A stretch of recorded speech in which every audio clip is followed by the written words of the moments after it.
النجاح ما يعرفه إلا اللي راح وجربه وعاش الكفاح. يمكن تعب لكن وصل ثم استراح.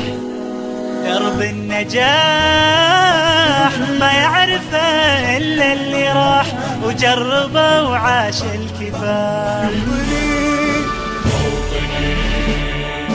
عشت فخر المسلمين، عاش الملك للعلم والوطن. بسم الله الرحمن الرحيم.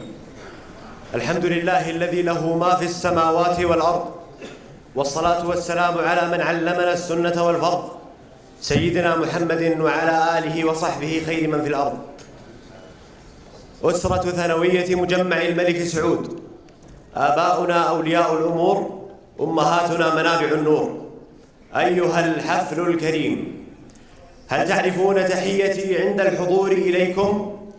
أنا إن رأيت جماعة قلت السلام عليكم، فأحييكم سيداتي سادتي بتحية أهل الجنة. السلام عليكم ورحمة الله وبركاته.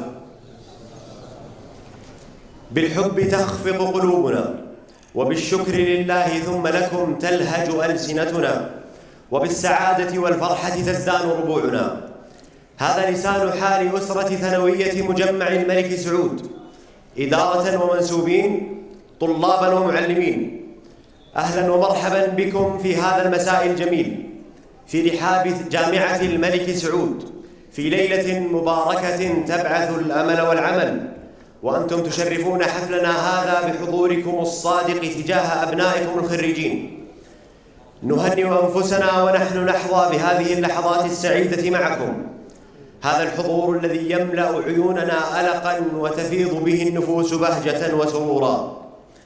خير ما نبدأ به حفلنا هذا آيات عطرة بصوت عذب يتلوها علينا الطالب عثمان حميد الله.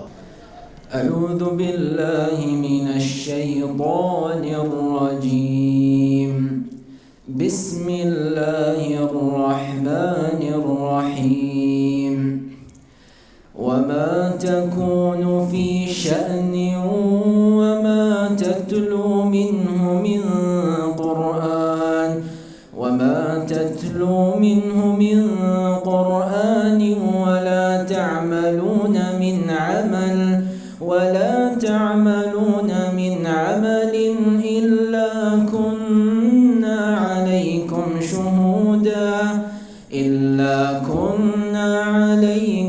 شهودا إذ تفيضون فيه وما يعزب عن ربك من مثقال ذرة في الأرض ولا في السماء ولا أصغر من ذلك ولا أكبر إلا في كتاب مبين. ألا إن أولياء الله لا خوف عليهم ولا هم يحزنون الذين آمنوا بآياتنا وكانوا يتقون. لهم البشرى في الحياة الدنيا وفي الآخرة لا تبديل لكلمات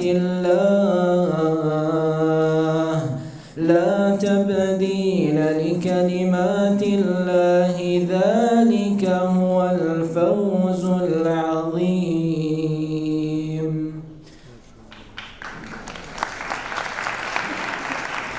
بقوة العلم تقوى شوكة الأمم، فالحكم في الدهر منسوب إلى القلم. ثانوية مجمع الملك سعود لبنة في بناء هذا الوطن المعطاء، أخذت على عاتقها إعداد جيل مؤمن بهويته، جبار بعزيمته، متسلح بأحدث العلوم، وقد قامت بدورها على أكمل وجه. نستعرض هذا الدور في كلمة أسرة المدرسة التي يلقيها سعادة مدير ثانوية مجمع الملك سعود المربي الفاضل فهد بن علي البسامي.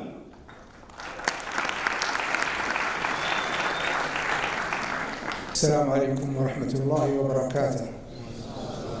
أسعد الله مساءكم بكل خير.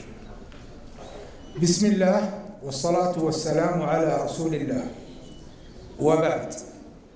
ما إن انتهت ملحمة التوحيد الخالدة في بلادنا وساد الأمن والاستقرار في القارة السعودية إلا وبدأت مرحلة البناء، سلاحها العلم وجنودها العلماء، حتى وصلت بنا عجلة التاريخ إلى هذا العهد الذي رسم ملامحه ولي العهد وصاغ مشاهد جديدة لفصول التنمية السعودية الجديدة والمتجددة والغير مسبوقة في رؤية طموحة وخلاقة، جعلت الجميع في ميدان العلم والعمل في سباق مع عقارب الساعة. كل ذلك من أجلكم أنتم أيها الجيل الواعد، فأنتم سواعد الوطن وعدته وعتاده وغده المنتظر. زملائي وأبنائي أيها الحضور الكريم، نقف جميعا وقفة إجلال وإكبار عرفانا للقيادة على ما نحظى به في مدارسنا في كافة المراحل من دعم وتشجيع ورعاية. كان هذا الدعم وما زال وراء كل المنجزات التعليمية وفي كل المناطق، وأقرب شاهد على ذلك حصد الجوائز العالمية المتتالية وما هي منا ببعيد تلك المشاركة المشرفة لبلادي في المعرض الدولي للعلوم والهندسة آيسف 2024. وكما تؤمن قيادتنا أيتها الله أنكم أنتم أيها الجيل أملها، فهي تؤمن أكثر أن المعلم قدوة للشباب والأشبال وباني الأجيال، وبه تتحقق الطموحات والآمال. فبذلت أنا وزملائي أقصى الجهود على مدار العام من أجل أن نصل معكم سويا إلى هذه الأمسية المليئة بالإنجازات. بعد أن تلقيتم العلوم والمعارف والمهارات لمواصلة الطريق والبدء في مرحلة جديدة من مراحل التعليم، أبنائي الخريجون، أبارك لكم هذه المناسبة السعيدة، وأشكر أولياء الأمور فهم بحق شركاء النجاح. ومن الشكر أجزله لزملائي في الهيئتين التعليمية والإدارية، فهم مثال للكفاح. اسمحوا لي أن أذكركم أن وطننا ليس كسائر الأوطان، ولا يليق به إلا أن يبقى في الصدارة، وليعمل الجميع فيه بكل احترافية وجدارة. احفظوه وحافظوا عليه واعملوا بجد واجتهاد. حفظ الله بلادي بلادا يرتفع فيها العلم ويحمل فيها القلم، وتبقى في الصدارة بين الشعوب والأمم. والسلام عليكم ورحمة الله وبركاته. حضورنا الكريم، أهلا وسهلا بكم أهلي وخلاني، سكنتم في حنايا كل وجداني، وبالضيوف هلا أهلا نرددها ما غرد الطير يشدو فوق أغصاني. لأبنائكم الخريجين مشاعر وآمال وتطلعات، كلمة الطلاب المتوقع تخرجهم يلقيها نيابة عنهم الطالب المتوقع تخرجه فهد بن عبيد بن جليغ بن القحطاني. بسم الله الرحمن الرحيم. الحمد لله الذي جعل العلم النافع طريقا لرضاه، والصلاة والسلام على معلم البشرية الرحمة المهداة، وعلى آله وصحبه الهداة التقاه، ومن سار على نهجه إلى يوم أن نلقاه. الحضور الكريم، أحييكم بتحية الإسلام الخالدة، السلام عليكم ورحمة الله وبركاته. أهلا بكم بين أبنائكم وإخوانكم طلاب ثانوية مجمع الملك سعود التعليمي. يسرني بهذه المناسبة وبهذه الإطلالة الجميلة نيابة عن إخواني الخريجين بأن نعبر عن عميق شكرنا وامتناننا على حضوركم حفلنا ومشاركتكم فرحتنا. أيها الحفل الكريم، تتعالى الأصوات وتمتزج العبارات وتتحرك الأنامل لتخط أعذب الكلمات ولتبقى في القلب ذكريات.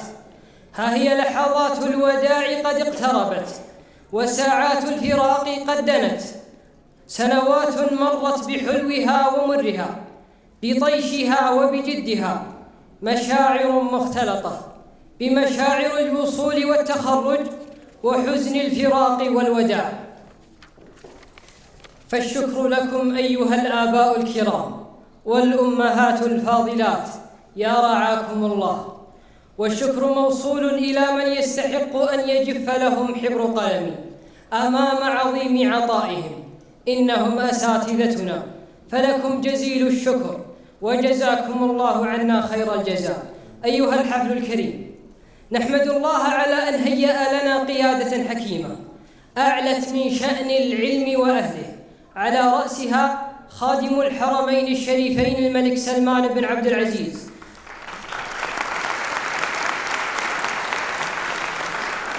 سلمان العزم والحزم، سلمان السخاء والرخاء، ومن خلفه حكومة رشيدة وتوجيهات سديدة سيتحدث عنها العالم أجمع، وسوف يتباهى الأجيال القادمة بكل فخر واعتزاز. أيها الحفل الكريم، مشاعرنا لا تصفها أفصح الكلمات ولا أرق الأسطر، وفرحتنا هذه الليلة تصل إلى عنان السماء. أوصيكم إخواني الخريجين بخدمة وطنكم وتسخير علمكم للعمل على تنميته وتقدمه، فأمير الشباب والطموح والرؤية صاحب السمو الملكي الأمير محمد بن سلمان بن عبد العزيز يقول: الشباب هم الطاقة والقوة الحقيقية لتحقيق الرؤية، ولديهم طموح رائع، وهم أهم روابط هذه الرؤية وتحقيقها. فالله الله فلنكن عند مستوى التوقعات، فهذا الوطن ينتظر منا الوفاء والبذل، فأنتم أبناء هذا الوطن والخط الأول للدفاع عنه. أيها الحفل الكريم، أصالة عن نفسي ونيابة عن زملائي الخريجين نعاهد الله سبحانه ثم نعاهد المليك والوطن بأن نكون جيلاً يساهم ببناء أحلام الوطن وتحقيق رؤية قيادته الحكيمة، كل في مجال عمله الذي سيكتبه الله له، وأن نرخص أموالنا ودماءنا فداء لهذا الوطن العظيم أرض الحرمين الشريفين، وهذا عهد منا ما دمنا أحياء. الطالب فهد بن عبيد بن جليق الحطاني، والسلام عليكم ورحمة الله وبركاته.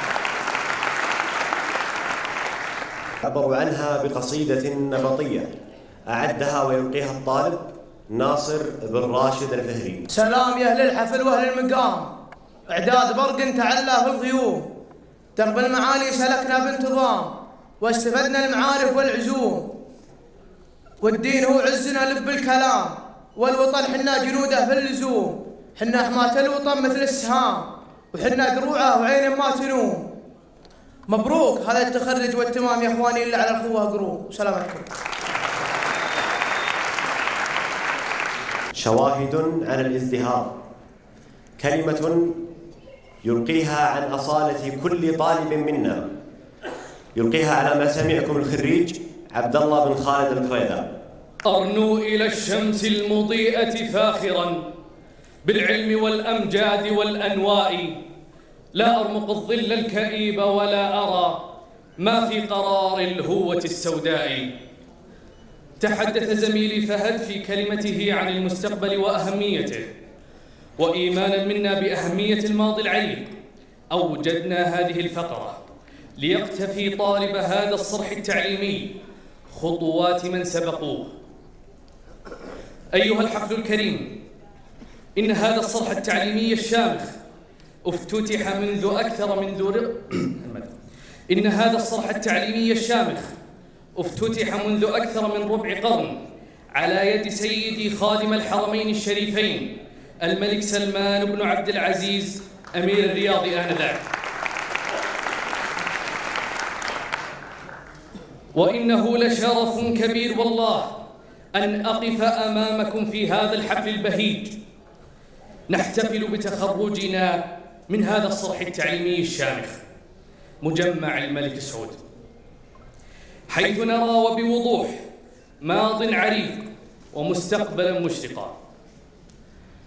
لو نظرنا إلى ماضينا لرأينا كيف كانت بدايات التعليم في مملكتنا الغالية.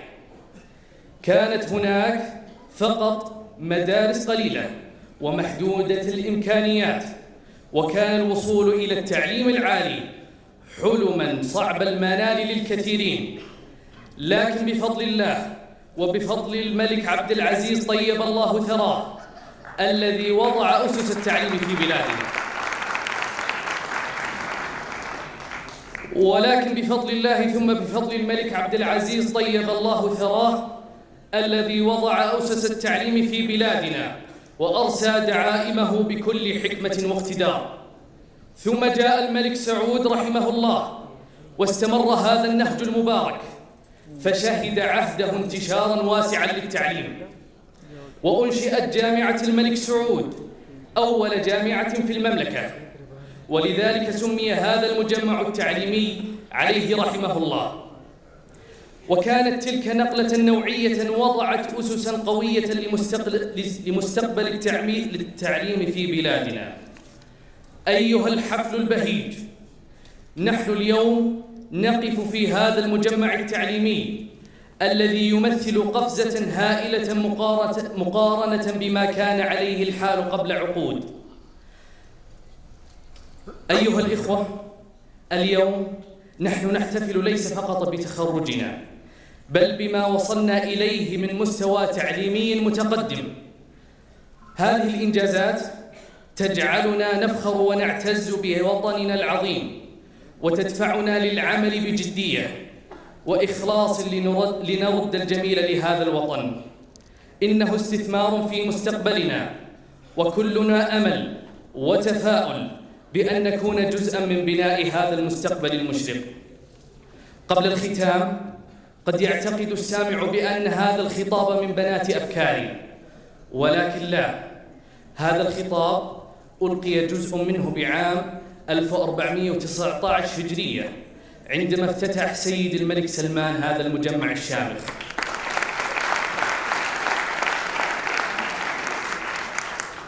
وفي الختام أرجوكم اجعلوا هممكم كهمة جبال طويق، وأسأل الله عز وجل أن يوفقنا لما يحب ويرضى، وأن يرزقنا شكر نعمته، ويوفق الجميع للخير. والسلام عليكم ورحمة الله وبركاته. أيها الحفل الكريم، للشعر وفنونه حضور مميز أنيق، بكم وبليلتنا يليق. كيف لا يكون الشعر مميزا أنيقا وهو نابع من أرض الشعر، أرض المملكة الحبيبة؟ نستمع الآن لقصيدة شعرية فصيحة يلقيها الطالب عبد الوهاب بن فلاح الشهراني. هي قصة كروائع الأسمار أزهو بها في رفعة وفخار. هذه مواطن نشأتي وتعلمي، ولها أضأت على المدى أقماري. من حكمة الأسلاف قد زرعت بنا قيم الفضيلة والنجاح الساري. من قول اقرأ والحروف تزاحمت، ألف وباء وابتدى مشواري. من يوم أنا أبصرت صرحا شامخا وبنيت عقلي أينعت أفكاري. أن اتجهت ترى البلاد تزينت بنجومنا وبعطر ذي الأزهار. ها قد تخرجنا لنبدأ رحلة أخرى لنرسم لوحة الإصرار.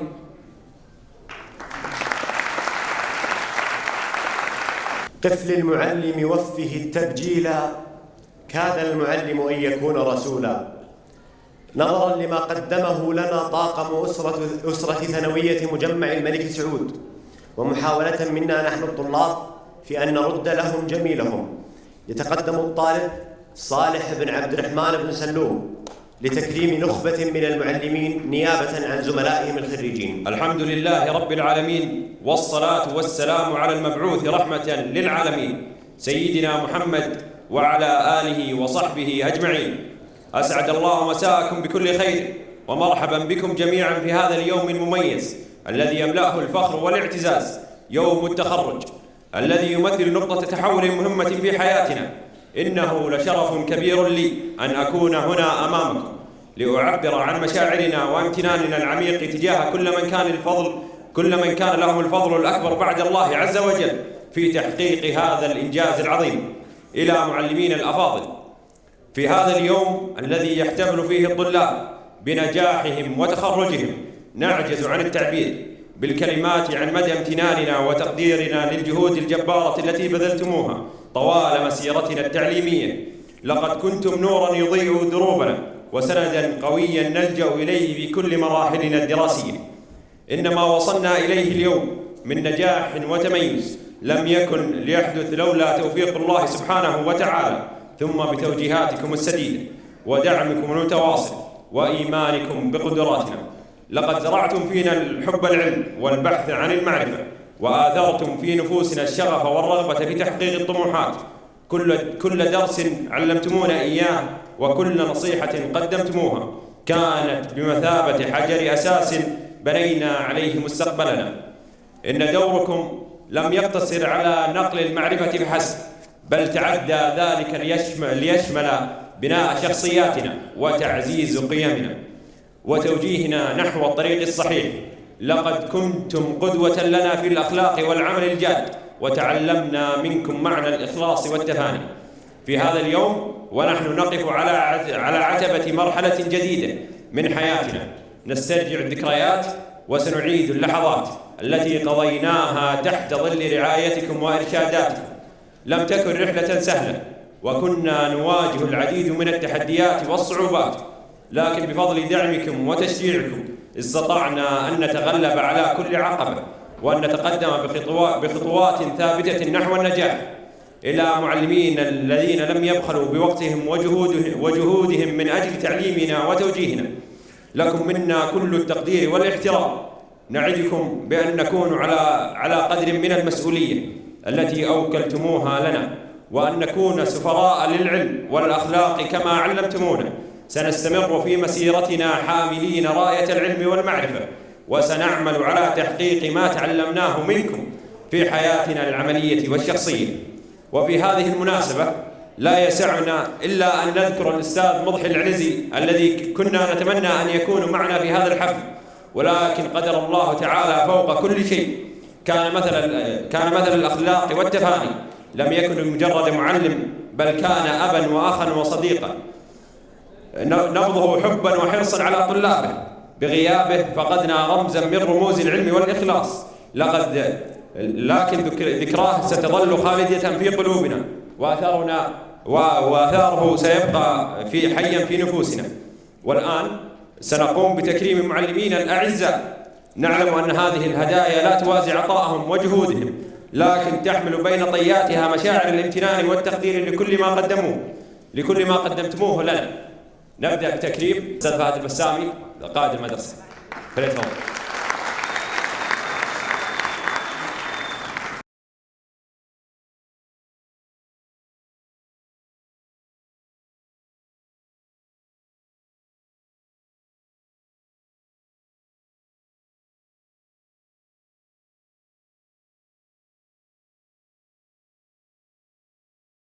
وفي الختام إن كلمات الشكر لا توفيكم حقكم، ولكنها محاولة منا لتقديم جزء بسيط من تقديرنا وامتناننا العميقين. فالشكر لكم من أعماق قلوبنا، ونسأل الله أن يحفظكم ويديم عطاءكم، وأن يجعل كل ما قدمتموه لنا في موازين حسناتكم. دمتم رمزا للعلم والعطاء ومصدر إلهام لا ينضب. وشكرا لكم.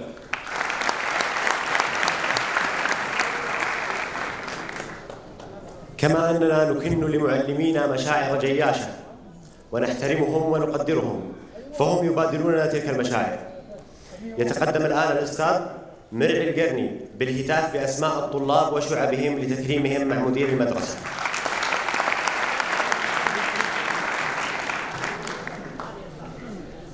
سكت الزمان لتعلن الأسماء، فرسان حفلتنا هم النجباء، بالفرحة الكبرى أتوا لتزفهم دعواتنا، والفوز كان دعاء. في محكم التنزيل قال إلهنا هم زينة الدنيا هم الأبناء، يا رب وفقهم وحقق سعيهم، نور الإله لهم هدى وضياء. ضيوفنا الكرام، نبقى وإياكم في لحظات تكريم عرسان وفرسان هذه الليلة، فليتفضل مشكورا مدير المدرسة لتكريمهم.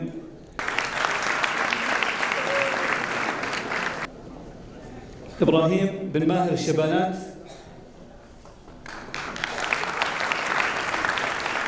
إبراهيم بن ياسر السبر، أحمد بن عماد الأشقر، بدر بن خالد الحربي،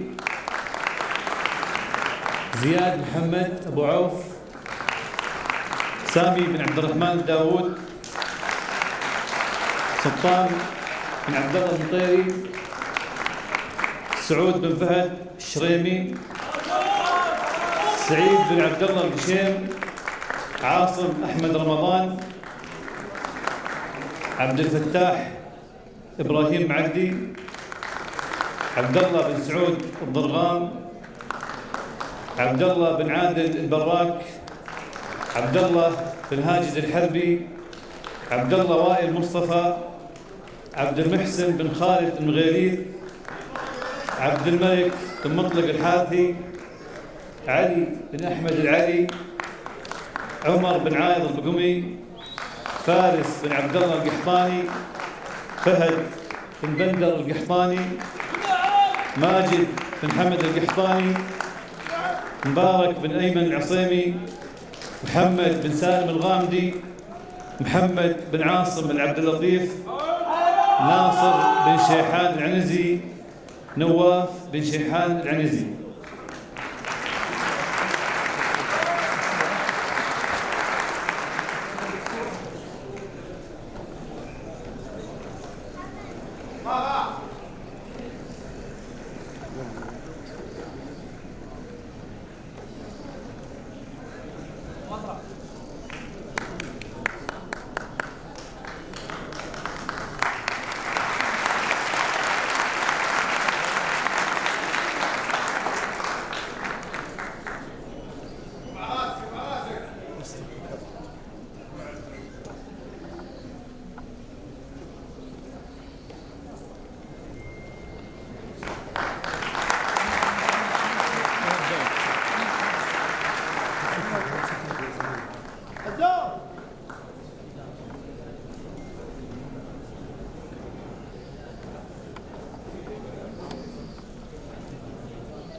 إبراهيم بن سليمان المسند، إبراهيم عبد الله الشمري، أحمد صيخان، أحمد خالد حساين، أيمن النهمي، بدر بن نواف الفضل، خالد بن غانم التيماني، خالد بن وليد العليمي،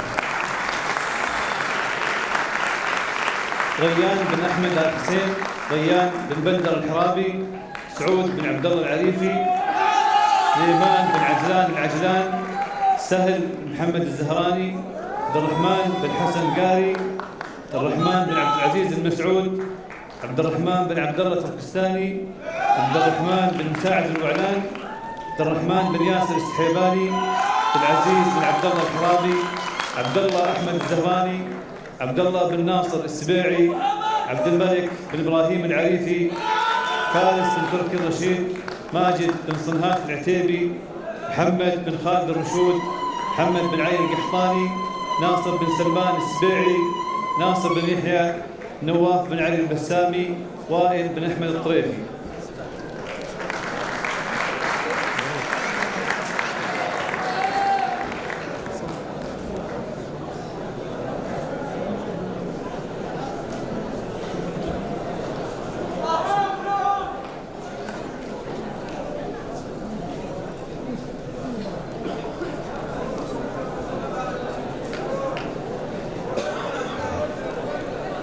وسيد بن أيمن عبابنة، أمير بن عبد الله زرقة، حمزة بن ظافر سليم، باسم بن أنور العنزي، برجس بن ناصر، ثامر بن حاتم عسيري، حاتم بن فهد الشمري، خالد بن أحمد المزروع، خالد بن إبراهيم النجيم، خالد بن تركي التركي، خالد بن سعود العمري، خالد بن عوض البيشي، زياد بن سعود بن سعد البليهي، زياد بن عبد الله القحطاني،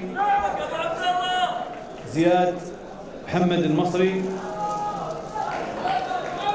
سعد بن بريك الكثيري، سعد بن فهد القحطاني، سعود بن عبد الرحمن الأسمري، سلطان بن فهد السهري، عامر بن عبد الرحمن الواحق، عبد العزيز بن بندر المسعد، عبد الله بن سعد العثمان، عبد الله بن طلال العمر، عبد الملك بن إبراهيم آل عميقان، عزام بن فهد المطلق، علي بن عبد العزيز العثيم، فهد بن سامي الموزان، فواز بن سالم القمي، مالك بن راشد الراشد، محمد بن سعود القحطاني، محمد بن عبد الله النصيف، مشعل بن أحمد الطخيم، نايف بن مناحي السبيعي، نواف بن محمد الشثري، يوسف بن محمد الجمال.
أحمد بن محمد البدر، إبراهيم بن عبد العزيز المنصور،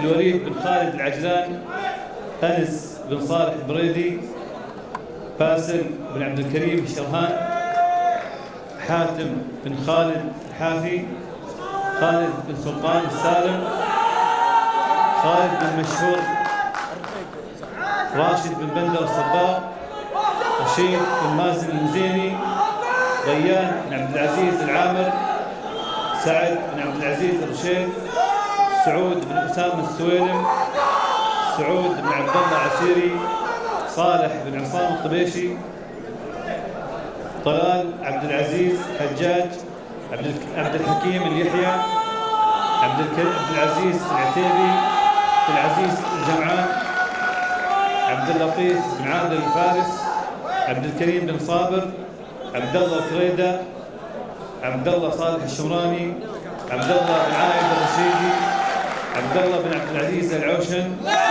عبد المجيد بن مشعل الحربي، عبد الوهاب بن فلاح الشهراني، فارس بن عبد الله الربيق، فارس بن منصور بن باز، محمد بن فهد الحيدر، محمد بن كهف السبيعي، محمد بن منصور الشدوخي، محمد زامل المانع، معاذ أحمد حبيب، ناصر بن إبراهيم القريني، ناصر بن إبراهيم العريفي، نايف بن منصور شراحيلي، نواف بن إبراهيم العريفي، يزيد بن إبراهيم المحيا، يزيد بن خالد الحيدري، يوسف بن عبد الله العطاس.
أحمد بن محمد البدر،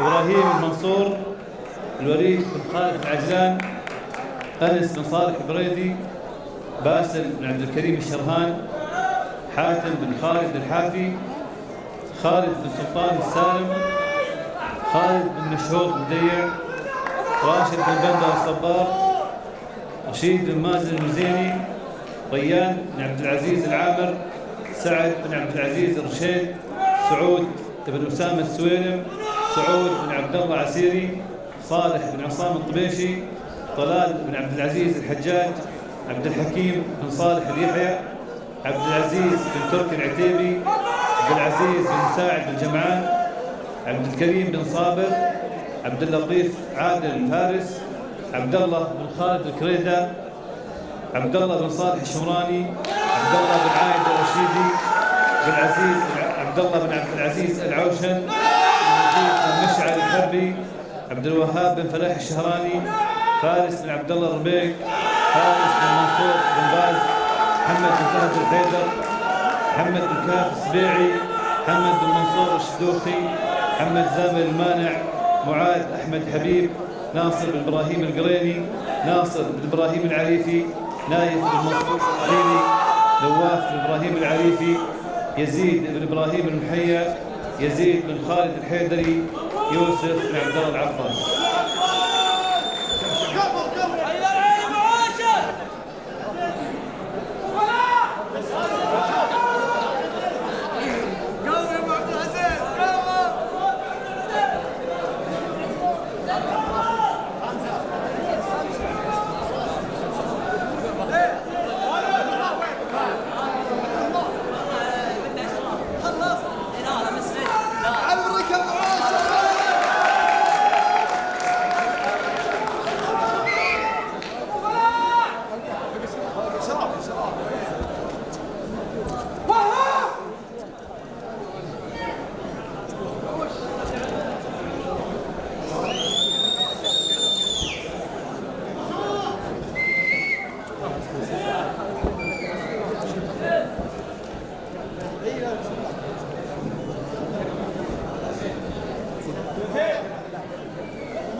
أحمد خالد السبيعي، أسامة إبراهيم الخريف، إياد بن سليمان عضوي، بندر ماجد النفيعي، بدر سعيد القحطاني، تميم عبد الله الشقاري، خالد إبراهيم الماضي، خالد بن طارق العمران، ريان محمد الهويمل، سعد عبد الله القمي، سعود خالد العجلان، سعود عبد العزيز الدهلاوي، عبد الحكيم مصر الدوسري، عبد الرحمن خالد الحربي، عبد العزيز سمير، عبد الرحيم وائل، عبد الله فهد الجريسي، عبد الله سعد الغياثات، عبد الملك منصور الشتري، علي عبد العزيز الغامدي، فهد سامي الغيث، فهد عبد العزيز الثبيتي، فيصل ماجد البدر، محمد عبد الحكيم العبيد، محمد علي الحمد، محمد خالد السليم، محمد بن ابراهيم الطلحه، محمد بن سعد المقرن، محمد عبد الرحمن القعود، ناصر احمد الشتوي، نايف عبد الرحمن الماجد،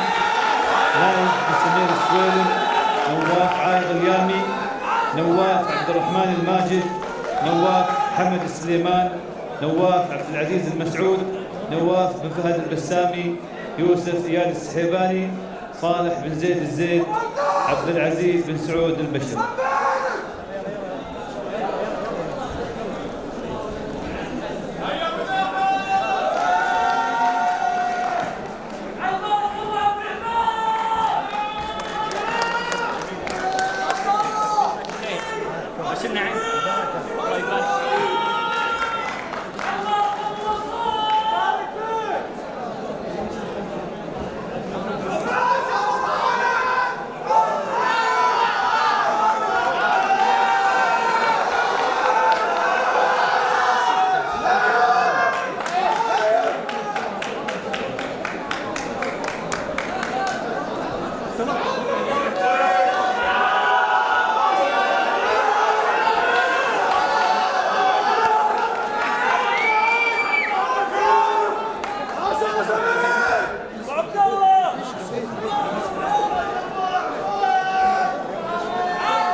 بدر بن صالح بن ميزان، تركي بن باس بن سعد، ثامر بن إبراهيم بن هيمن، حاتم بن رياض التخيل، حمزة بن عبد المحسن الطويل، خالد بن عبد العزيز العيسى، خالد بن معيقل، خالد صالح الطويل، راكان بن صقر السهري، زياد بن خالد الجويعد، صالح بن رامي الدوسري، صالح الطويل، عبد العزيز الصالح، عبد الرحمن بن عصام الغامدي، عبد الرحمن بن مسر الشرافي، عبد العزيز بن عمر الضواش، عبد الوهاب بن محمد الشيخ، عثمان حميد الله، علي بن حسن الغامدي، فارس بن عاصم السيف، فارس بن عبد الله المالكي، فهد بن عبد الكريم الهذيل، فهد بن نواف ضامعس، ليث بن مصلح العصيمي، محمد بن بدر بن جويعد، محمد بن عبد الله العسيري، شاري بن عبد الكريم الشثري، معاذ بن محمد حطوط، نادر بن محمد آل مطري، ناصر بن راشد الفهري، نايف بن سليمان العويفج، نايف بن محمد الحربي، نواف بن عبد العزيز الطويل.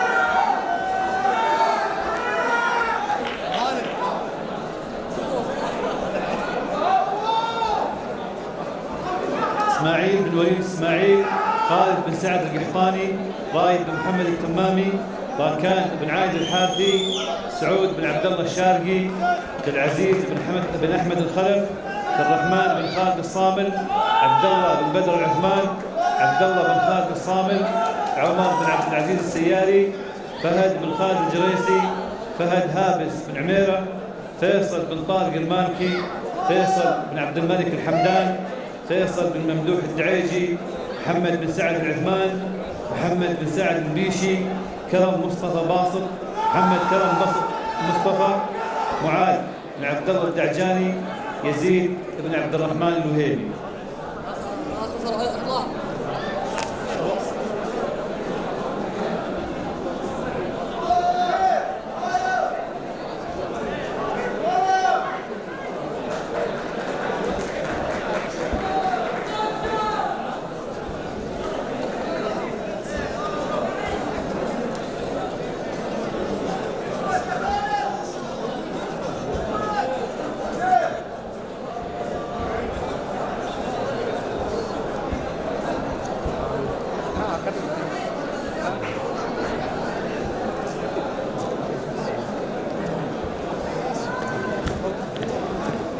أيها الحفل الكريم،